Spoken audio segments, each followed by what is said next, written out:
Malam itu terasa begitu sunyi. Angin hanya berhembus pelan di luar rumah bambu sederhana yang ditempati Wali Padi. Lelaki itu baru saja selesai melaksanakan salat tahajud, lalu duduk bersila di sudut ruangan dengan pelita minyak yang temaram. Hatinya terasa damai, tetapi di balik ketenangan itu, ada sebuah kegelisahan yang tidak mampu ia mengerti. Padi memejamkan mata, bibirnya bergetar lirih membaca wirid yang biasa ia lantunkan. Namun, entah mengapa, pikirannya terus melayang. Malam itu, tubuhnya lelah, matanya berat, dan akhirnya ia pun tertidur dengan kepala bersandar pada dinding bambu. Tidur yang tenang itu ternyata membawa Paidi pada sebuah pengalaman yang aneh.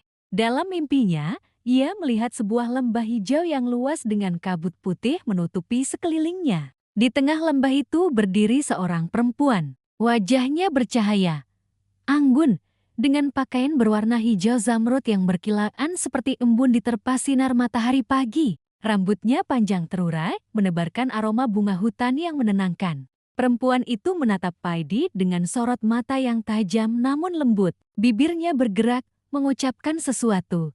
Tetapi suara yang terdengar seperti gema dari kejauhan. Datanglah ke tempatku, di gunung yang menjulang tinggi. Aku menunggumu, wahai jiwa yang suci. Paidi terdiam dalam mimpi itu, tubuhnya seakan membeku. Ia mencoba melangkah mendekat, namun setiap langkah yang ia ambil, perempuan itu semakin menjauh, lalu lenyap tertelan kabut. Saat itu pula bumi di bawah kakinya bergetar, kabut semakin pekat, dan suara perempuan itu menggema sekali lagi. Aku menunggu di Ciremai. Jangan terlambat. Sekejap kemudian, Paidi terbangun dengan napas tersengal. Keringat membasahi pelipisnya, meski udara malam sangat dingin. Ia menatap keluar jendela kecil rumahnya, memandang gelap pekat yang hanya diterangi cahaya bulan separuh. Dadanya masih berdegup kencang, seolah mimpi itu bukan sekadar bunga tidur, melainkan panggilan nyata. Paidi duduk memeluk lutut, berusaha menenangkan diri. Ia sudah sering mengalami mimpi-mimpi aneh, tetapi kali ini berbeda. Wajah perempuan bercahaya itu masih jelas membekas di kepalanya. Kata-katanya pun masih terngiang, seakan baru saja diucapkan. Gunung Ciremai. Paidi berbisik lirih. Kenapa harus aku? Siapakah perempuan itu? Keesokan paginya, matahari terbit membawa kehangatan baru. Paidi berjalan menuju rumah seorang sesepuh desa bernama Mbah Sardi, lelaki tua yang terkenal bijak dan sering memberi nasihat bagi warga. Dengan wajah masih menyimpan kebingungan, Paidi duduk bersila di depan Mbah Sardi yang sedang meracik jamu. Mbah. Paidi membuka percakapan. Tadi malam saya bermimpi aneh. Ada seorang perempuan bercahaya yang memanggil saya untuk datang ke Gunung Ciremai. Apakah itu hanya bunga tidur, ataukah ada makna di baliknya? Mbah Sardi menghentikan tangannya, lalu menatap Paidi lama sekali. Tatapan itu dalam, seakan mencoba membaca isi hati pemuda di depannya. Ia kemudian menarik napas panjang sebelum menjawab pelan, tidak ada mimpi yang hadir tanpa sebab, Lek. Apalagi kalau mimpi itu begitu jelas dan berulang-ulang menggema di pikiranmu. Itu bisa jadi sebuah isyarat. Isyarat? Paidi mengerutkan dahi. Isyarat dari siapa? Mbah. Mbah Sardi hanya tersenyum samar. Gunung Ciremai itu bukan sembarang gunung. Ada kekuatan gaib yang menjaganya. Orang-orang percaya di sana bersemayam Ratu Agung, penguasa yang dihormati makhluk-makhluk halus. Kalau sampai engkau dipanggil dalam mimpi, bisa jadi itu ujian, atau panggilan untuk sebuah misi yang belum engkau ketahui. Perkataan itu membuat dada Paidi bergetar. Ia merasa ada beban berat yang tiba-tiba diletakkan di pundaknya. Tapi Mbah, suara Paidi lirih, apakah aku mampu? Aku hanyalah orang biasa. Aku takut mimpi itu menyesatkan. Mbah Sardi menepuk bahu Paidi dengan lembut. Takut itu wajar, Leh, tapi ingat, semua perjalanan besar selalu dimulai dengan langkah kecil. Kalau memang ini panggilan, Tuhan pasti sudah menyiapkan kekuatan untukmu. Tinggal kau bersedia atau tidak. Paidi terdiam. Kata-kata itu menancap dalam hatinya. Ada perasaan gamang, tapi juga rasa penasaran yang membuncah.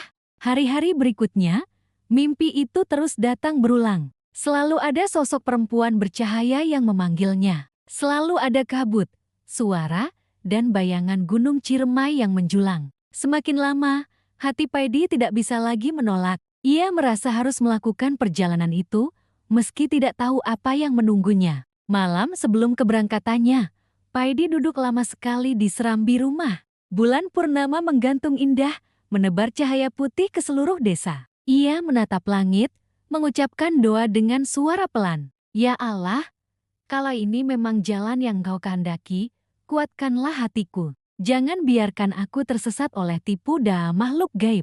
Jadikan langkahku sebagai jalan untuk lebih dekat kepadamu. Doa itu ia ucapkan berulang-ulang hingga hatinya merasa tenang. Ia tahu, perjalanan ini bukan sekadar mendaki gunung, melainkan sebuah ujian besar yang bisa menentukan arah hidupnya. Esok paginya, dengan bekal seadanya, Paidi meninggalkan desanya. Ia hanya membawa tas kain berisi pakaian ganti, sepotong roti kering, dan sebuah botol air. Tidak ada peta, tidak ada teman perjalanan. Ia hanya mengandalkan langkah kaki, doa, dan keyakinan. Jalan menuju Gunung Ciremai terasa panjang. Udara semakin sejuk ketika Paidi mulai meninggalkan sawah dan memasuki hutan pinus. Kicau burung terdengar nyaring, seolah ikut menyemangatinya. Namun jauh di dalam hatinya, Paidi sadar bahwa ini baru permulaan. Senyum kecil tersungging di wajahnya. Tunggulah aku, wahai sosok misterius. Aku akan datang ke Ciremai, meski langkahku berat. Jika engkau memang utusan Tuhan, bimbinglah aku. Tapi jika engkau sekadar godaan, semoga aku diberi kekuatan untuk menolaknya. Dengan tekad itu, perjalanan Paidi pun dimulai. Langkah-langkah kecil Wali Paidi menyusuri jalan setapak yang berliku di kaki Gunung Ciremai terasa berat, tetapi hatinya penuh keyakinan. Udara di sekitarnya mulai sejuk, angin membawa aroma pepohonan pinus yang berdiri menjulang. Burung-burung hutan beterbangan seolah menyambut kedatangannya. Namun di balik keindahan itu, ada suasana sunyi yang aneh. Sunyi yang seakan menyimpan rahasia besar di balik setiap ranting dan dedaunan. Paidi berjalan tanpa banyak bekal, hanya sebotol air dan roti kering yang ia simpan dalam tas kain kecil. Namun, setiap kali rasa lapar mulai datang, ia teringat doa malamnya. Hatinya berbisik, jika ini panggilannya, pasti ada jalan. Keyakinan itu membuatnya terus melangkah, meski kakinya mulai pegal. Siang menjelang sore, Paidi tiba di sebuah persimpangan hutan. Ada dua jalan setapak, satu lebar dengan tanah padat dan tampak sering dilalui orang, sementara yang lain sempit, dipenuhi rumput liar dan nyaris tak terlihat jejak. Paidi berdiri lama menatap kedua jalan itu. Angin mendesir, dedaunan bergesekan, dan tiba-tiba terdengar suara lirih seperti bisikan. Lewat sini, jalan yang lebih mudah ada di kanan. Paidi tertegun. Ia menoleh ke kanan, ke jalan yang lebar itu. Suara itu terdengar jelas, namun tidak ada seorang pun di sekitarnya. Ia menghela napas, menutup mata, lalu mengucapkan istighfar berulang kali. Aku tahu, ini ujian pertama, gumamnya. Aku tak boleh tergoda oleh bisikan gaib. Dengan mantap, ia memilih jalan sempit di sebelah kiri. Rumput liar menyayat kakinya, ranting-ranting pohon menghalangi, namun hatinya merasa lebih tenang. Setiap langkah adalah perlawanan terhadap godaan yang tak terlihat. Malam pertama di hutan tiba lebih cepat dari yang ia bayangkan. Cahaya matahari terbenam digantikan kabut tipis yang turun, menyelimuti pepohonan.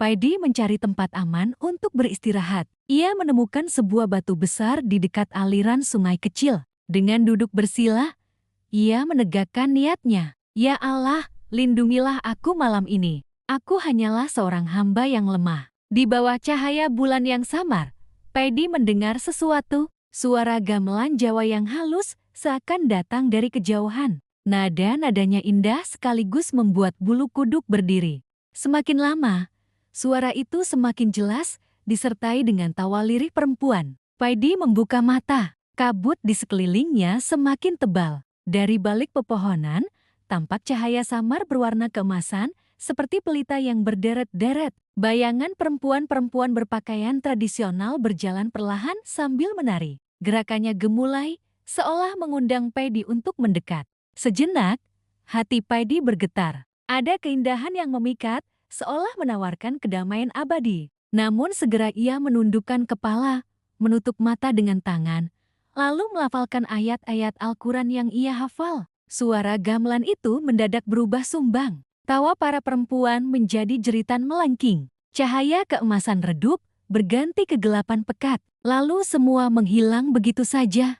Hanya suara sungai yang kembali terdengar, menandakan bahwa semua tadi hanyalah ujian gaib. Paidi menarik napas panjang, mencoba menenangkan diri. Alhamdulillah, engkau masih melindungiku. Hari-hari berikutnya, perjalanan semakin berat. Jalan setapak berubah menjadi tanjakan terjal. Kakinya terasa semakin lelah.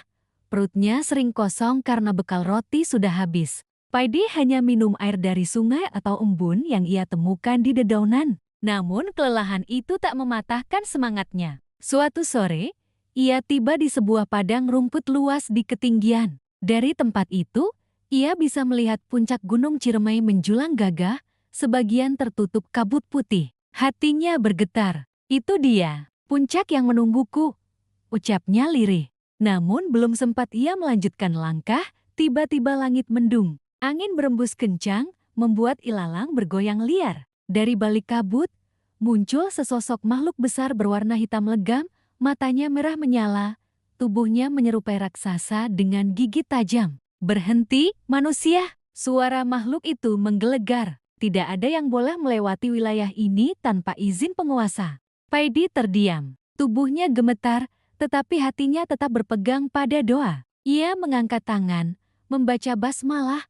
lalu berkata dengan suara tenang, "Aku tidak berniat merusak atau menantang. Aku hanya seorang musafir yang dipanggil untuk menuju puncak. Jika engkau penjaga, izinkanlah aku melanjutkan perjalanan." Makhluk itu tertawa keras, suaranya menggema ke seluruh lembah. Banyak manusia yang berkata begitu, tapi semuanya hanya ingin harta dan kekuasaan dari sang ratu. "Apakah kau juga sama, manusia kecil?" Paidi menggeleng tegas. "Aku tidak menginginkan apapun selain ridha Allah. Jika aku salah langkah, biarlah aku binasa di sini. Tapi jika ini jalan yang benar, tak ada satupun yang bisa menghentikanku." Sejenak, makhluk hitam itu terdiam. Matanya yang merah menyala meredup, lalu tubuhnya perlahan lenyap tertelan kabut. Angin yang kencang pun berhenti, langit kembali cerah, dan padang rumput itu kembali hening. Paidi terkulai lemas. Lututnya hampir tak mampu menopang tubuh, namun hatinya justru semakin mantap. Ia tahu, setiap langkah makin dekat dengan puncak, makin besar pula ujian yang menantinya. Malam ketiga, Paidi berhenti di sebuah goa kecil untuk beristirahat. Ia duduk bersila, berdoa dengan suara lirih. Namun kali ini, mimpinya datang lagi. Perempuan bercahaya itu muncul, sama seperti sebelumnya. Wajahnya lembut, namun sorot matanya penuh misteri. "Engkau hampir sampai." Suara itu terdengar jelas. "Jangan berhenti, meski jalanmu penuh rintangan. Aku menunggumu di gerbang yang tak bisa dilihat oleh mata manusia biasa." Paidi ingin bertanya, ingin memahami maksud dari semua ini, tetapi perempuan itu kembali menghilang dalam kabut. Saat terbangun, hatinya masih berguncang, namun kini ada kekuatan baru yang ia rasakan. Ia menatap keluar goa. Fajar mulai menyingsing, cahaya jingga perlahan membelah kegelapan malam.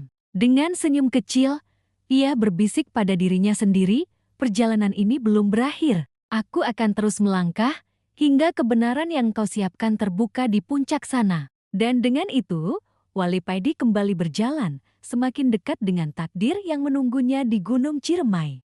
Langkah-langkah Paidi semakin pelan ketika jalur pendakian mulai menanjak tajam. Udara semakin dingin, kabut semakin pekat, dan suara alam terdengar berbeda. Burung yang biasanya berkicau kini menghilang. Hanya desiran angin dan bunyi ranting patah yang sesekali terdengar, seolah ada sesuatu yang diam-diam mengawasinya. Setelah 3 hari berjalan, tubuh Paidi mulai kelelahan, namun tekadnya lebih kuat daripada rasa letih itu. Ia tahu, di balik setiap kesulitan selalu ada pelajaran. Ia berhenti sejenak di sebuah batu besar untuk mengatur napas. Dari tempat itu, terlihat puncak Ciremai berdiri gagah, meski separuhnya tertutup kabut putih. "Bismillah," bisiknya, lalu melangkah lagi dengan hati mantap. Matahari sore hampir tenggelam ketika Paidi tiba di sebuah celah sempit di antara 2 tebing batu. Celah itu tampak asing, seakan bukan jalur biasa yang dilalui pendaki. Anehnya, kakinya seolah terdorong untuk masuk. Setiap kali ia ragu dan hendak berbalik, hatinya terasa berat, seolah ada kekuatan tak terlihat yang memanggil. Ketika ia melangkah masuk, suasana berubah drastis. Suara angin menghilang, digantikan keheningan mencekam. Udara di dalam celah itu dingin menusuk tulang, membuat napas Paidi berembus seperti asap. Semakin jauh ia berjalan, semakin terasa dunia di sekitarnya berbeda. Tiba-tiba, langit yang tadi berwarna jingga senja berubah gelap, meski matahari belum sepenuhnya terbenam. Cahaya samar berwarna biru keunguan muncul di dinding tebing, seperti lukisan hidup yang menarik. Paidi menatap dengan takjub, namun tetap berzikir dalam hati. Di ujung celah, terbentang sebuah lapangan luas dengan tanah berpasir putih. Pohon-pohon tinggi mengelilinginya, tetapi bentuknya aneh. Batang berwarna keperakan, dan berkilau seperti kristal. Di tengah lapangan itu, berdiri sebuah gerbang raksasa dari batu hitam, menjulang lebih tinggi daripada pohon-pohon di sekitarnya. Gerbang itu dipenuhi ukiran kuno, berbentuk naga, singa bersayap, dan simbol-simbol yang tak pernah Paidi lihat sebelumnya. Di hadapan gerbang itu, berdiri makhluk-makhluk berjubah hitam dengan wajah tertutup topeng. Jumlah mereka puluhan, membawa tombak berujung cahaya merah. Mata mereka berkilat seperti bara api, menatap Paidi dengan penuh kecurigaan. Salah satu di antara mereka maju selangkah, suaranya berat dan menggema. "Siapa engkau, manusia? Mengapa berani melangkah ke gerbang sang ratu?" Paidi merasakan tubuhnya gemetar, namun ia mencoba menegakkan tubuh. Dengan suara tenang, ia menjawab, "Aku hanyalah seorang hamba Allah yang mendapat panggilan dalam mimpi. Aku tidak berniat merusak atau mengganggu. Jika ini ujian, aku siap menghadapinya." Makhluk itu tertawa keras, disusul suara-suara serak dari pasukan lain. Banyak manusia berkata begitu, tapi kebanyakan dari mereka datang untuk meminta harta, kekuasaan, atau ilmu hitam. "Kami tidak akan membiarkanmu lewat dengan mudah." Tiba-tiba, belasan tombak bercahaya merah diangkat, diarahkan kepada Paidi. Udara bergetar, tanah bergetar, dan hawa panas menyelimuti tempat itu. Paidi menutup mata, menarik napas panjang, lalu melafalkan ayat-ayat suci yang ia hafal dengan penuh kehusyukan. Cahaya putih tiba-tiba keluar dari tubuhnya, lembut namun terang. Pasukan berjubah hitam itu terkejut. Beberapa mundur, tombak mereka bergetar. Pemimpin mereka menatap Paidi lama sekali, lalu berkata dengan suara lebih pelan, Jarang ada manusia dengan cahaya seperti ini. Mungkin benar engkau dipanggil, tapi tetap saja, hanya sang ratu yang berhak memutuskan."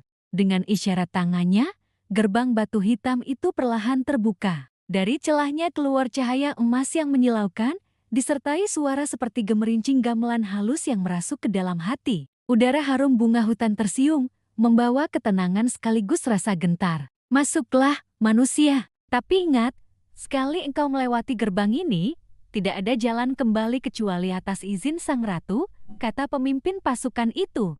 Paidi menunduk hormat, lalu melangkah masuk. Begitu melewati gerbang, Paidi mendapati dirinya berada di sebuah istana megah yang tak mungkin ada di dunia nyata. Bangunannya terbuat dari batu giok berwarna hijau bercahaya, dengan pilar-pilar tinggi yang dihiasi ukiran naga emas. Atapnya menjulang, dihiasi permata yang berkilau seperti bintang. Lantai marmer putih memantulkan langkah kakinya. Di sisi kiri dan kanan, barisan prajurit gaib berdiri tegap. Mereka berpakaian seperti prajurit kerajaan kuno, bersenjatakan tombak dan pedang yang berkilau. Namun wajah mereka bukan wajah manusia, melainkan campuran antara manusia dan hewan.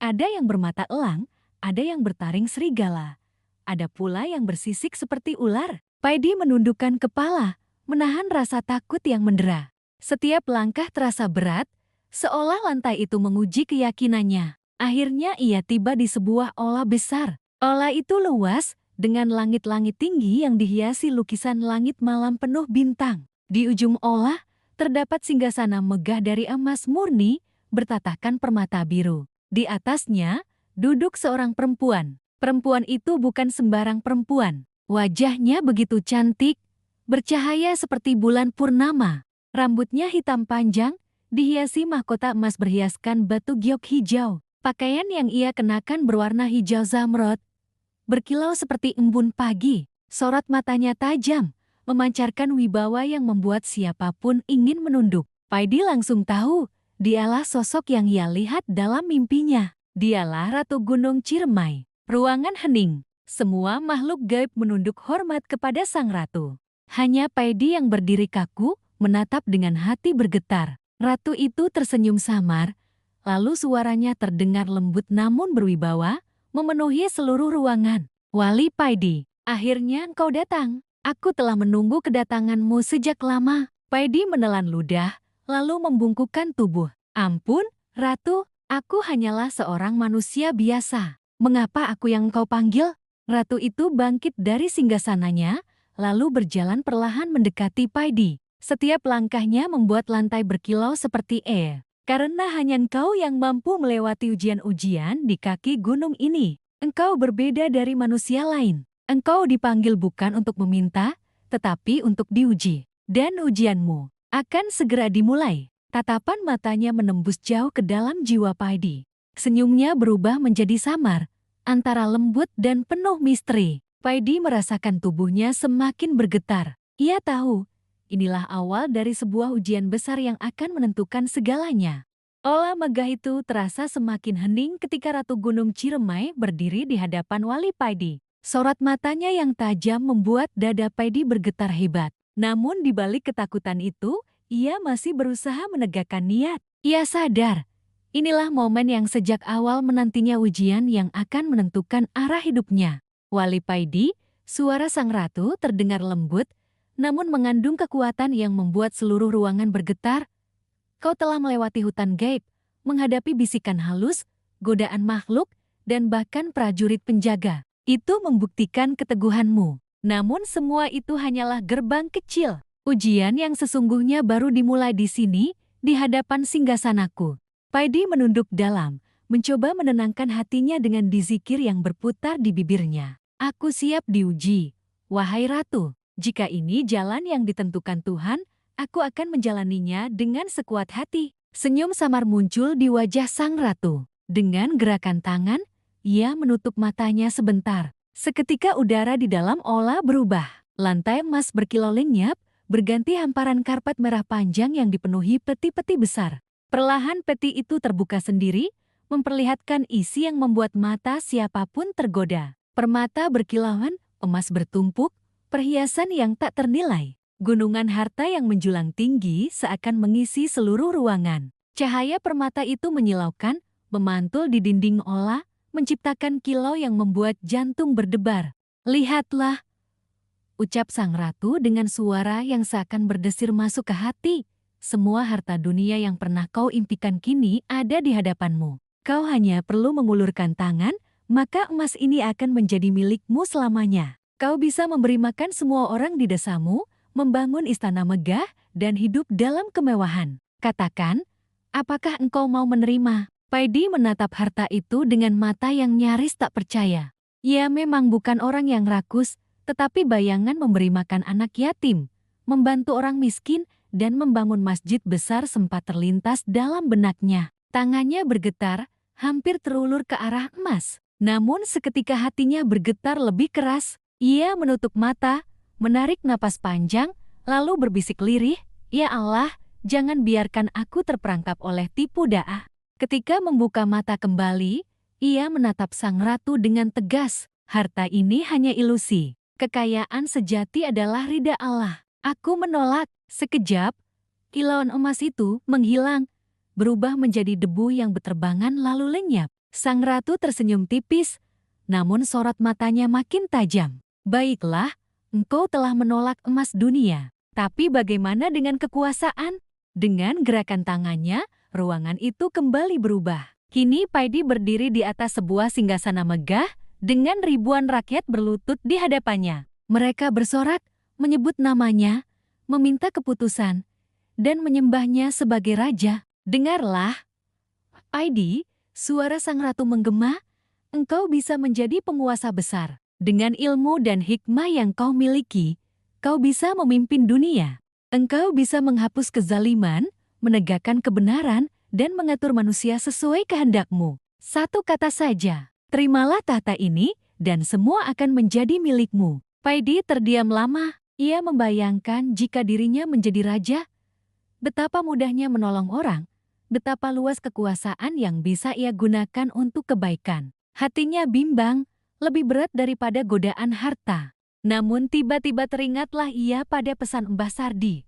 Semua perjalanan besar selalu dimulai dengan langkah kecil. Jangan sampai engkau lupa bahwa kekuasaan hanya miliknya. Dengan napas bergetar, Paidi menunduk. Kekuasaan tanpa izin Tuhan hanyalah kesombongan. Aku tidak berhak duduk di singgasana selain sebagai hamba. Aku menolak. Sekejap, rakyat yang bersorak itu hilang. Singgasana runtuh menjadi abu, meninggalkan Ola kosong kembali.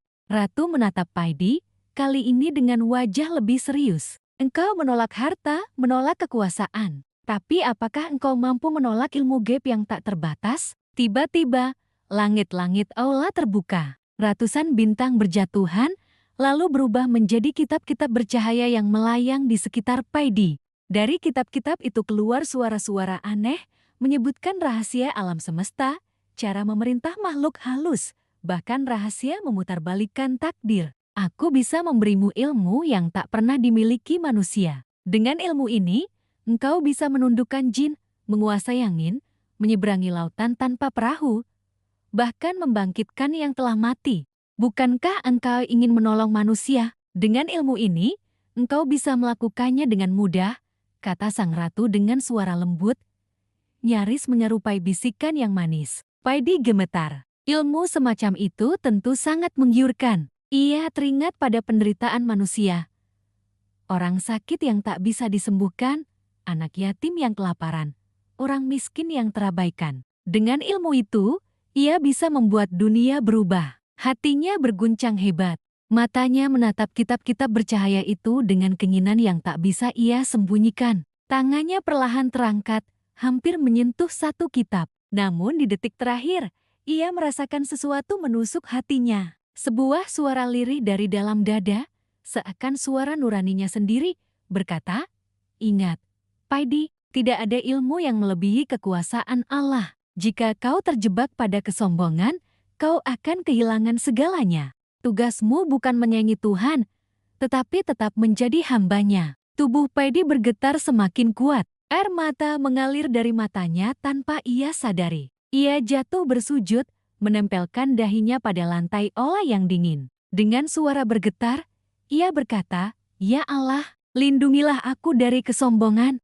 Aku hanya hamba-Mu. Aku menolak semua yang bukan dari-Mu." Sekejap, kitab-kitab bercahaya itu meledak menjadi ribuan serpihan cahaya, lalu lenyap. Olah kembali seperti semula.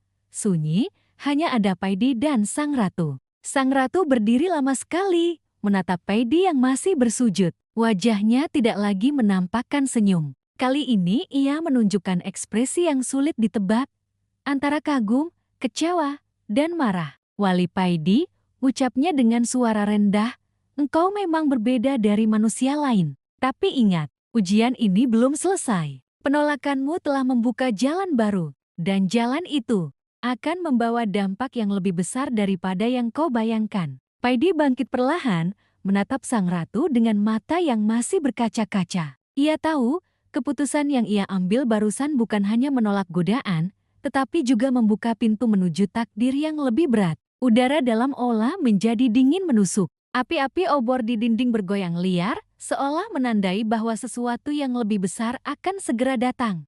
Paidi berdiri tegak, menguatkan hatinya. Apapun yang akan terjadi, ia siap. Karena ia yakin, tidak ada kekuatan yang lebih tinggi daripada kehendak Tuhan. Keheningan menggantung di aula megah itu. Wali Paidi masih berdiri tegak, napasnya naik turun. Tubuhnya gemetar setelah menolak 3 ujian berat yang hampir menjatuhkan hatinya. Harta, kekuasaan, dan ilmu gaib semua ditawarkan dengan cara yang begitu nyata, begitu menggoda. Namun ia menolak semuanya, hanya berpegang pada keyakinan bahwa dirinya hanyalah seorang hamba Allah. Sang Ratu Gunung Ciremai masih menatapnya. Tatapan yang sebelumnya tajam kini berubah lembut, seolah penuh perasaan yang sulit dijelaskan. Perlahan, ia turun dari singgasananya, berjalan mendekat. Gaun hijau zamrudnya berkilau, menebar cahaya yang membuat seluruh olah kembali terang. "Wali Paidi," suaranya terdengar tenang, tak lagi mendesak seperti sebelumnya. Engkau telah melewati ujian yang bahkan para leluhur besar pun tak semuanya mampu melaluinya. Keteguhan hatimu membuatku kagum. Paidi menunduk rendah. Ampun, Ratu, aku hanyalah manusia biasa. Jika aku mampu bertahan, itu semata-mata karena pertolongan Allah, bukan karena kekuatanku sendiri. Senyum samar muncul di wajah sang ratu. Itulah yang membuatmu berbeda, Paidi. Banyak yang datang ke sini dengan dada penuh kebanggaan, dengan hati dipenuhi ambisi. Mereka gagal. Mereka tenggelam dalam harta, dalam tahta, atau dalam nafsu ilmu. Dan mereka tak pernah kembali. Paidi terdiam. Hatinya tercekat, membayangkan betapa banyak jiwa yang hilang karena tertipu oleh godaan. Namun engkau, lanjut sang ratu, engkau datang dengan hati yang kosong, hanya berbekal niat dan doa. Engkau menolak segalanya, bahkan ketika kesempatan untuk memiliki dunia terbentang di depan mata. Karena itu, aku tidak bisa lagi menganggapmu hanya sebagai manusia biasa. Paidi mengangkat wajahnya, menatap sang ratu dengan ragu. Apa maksudmu, Ratu? Sang ratu menatap ke arah langit-langit Allah. Seketika, atap istana itu lenyap, digantikan pemandangan langit malam yang dipenuhi bintang. Angin sejuk berembus, membawa aroma bunga liar dari puncak gunung. Gunung Ciremai ini, ucap sang ratu pelan, bukan sekadar tumpukan tanah dan batu. Ia adalah penjaga keseimbangan. Di dalamnya, tersimpan kekuatan yang menjaga harmoni antara dunia manusia dan dunia gaib. Tugas kami, para penguasa gunung, adalah menjaga keseimbangan itu agar tidak runtuh. Paidi mendengarkan dengan saksama. Namun, keseimbangan ini semakin rapuh, lanjut sang ratu. Keserakahan manusia, kerusakan hutan, dan doa-doa yang salah arah membuat energi gunung melemah. Aku memanggilmu bukan untuk menjadikanmu budak, bukan pula untuk menggoda. Aku memanggilmu agar engkau tahu, manusia membutuhkan seseorang yang bisa menjadi jembatan antara bumi dan langit, antara alam dan manusia. Paidi tercekat. Jembatan. Sang ratu mengangguk. Ya. Engkau tidak diminta menjadi raja, tidak diminta menjadi penguasa ilmu gaib, tapi engkau diminta menjadi pengingat. Pengingat bahwa dunia ini hanya akan bertahan jika manusia menjaga keseimbangan. Bahwa kekayaan bukan untuk dirampas, kekuasaan bukan untuk menindas, dan ilmu bukan untuk menyombongkan diri. Air mata perlahan mengalir di wajah Paidi. Kata-kata itu menembus hatinya. Ia merasakan betapa besar beban yang dititipkan kepadanya. Sang ratu mendekat lebih dekat, lalu menatap Paidi dalam-dalam. Ingatlah, Paidi, engkau bukan siapa-siapa, dan justru karena itu engkau bisa menjadi siapa saja. Suaramu mungkin kecil, tetapi kebenaran selalu menemukan jalan untuk sampai pada mereka yang membutuhkannya. Tiba-tiba, sang ratu mengangkat tangannya. Dari telapak tangannya muncul cahaya putih lembut, kemudian cahaya itu perlahan meresap ke dalam dada Paidi. Seketika tubuh Paidi dipenuhi kehangatan yang luar biasa. Bukan panas, bukan dingin, tetapi ketenangan yang sulit digambarkan. Itu bukan ilmu gaib, jelas sang ratu. Itu hanyalah penguat. Cahaya ini akan melindungimu dari godaan besar yang akan datang. Namun ingat, cahaya ini bukan milikmu. Ia hanya akan menyala selama hatimu tetap lurus kepada Tuhanmu. Paidi menunduk dalam, suaranya bergetar. Terima kasih, Ratu. Aku akan berusaha menjaga pesan ini, meski aku hanyalah manusia lemah. Sang ratu tersenyum tipis, lalu perlahan berbalik. Ia melangkah kembali menuju singgasananya. Suaranya terdengar samar, namun penuh wibawa. Sekarang pergilah, Paidi. Kembalilah ke dunia manusia. Sampaikan apa yang kau lihat dan kau dengar. Jangan biarkan keseimbangan ini runtuh. Aku akan selalu mengawasi, meski engkau tidak lagi melihatku. Ola perlahan memudar. Pilar-pilar emas lenyap, singgasana hilang. Prajurit gaib lenyap bagaikan asap. Paidi merasakan tubuhnya ditarik oleh pusaran cahaya. Dalam sekejap, semuanya gelap.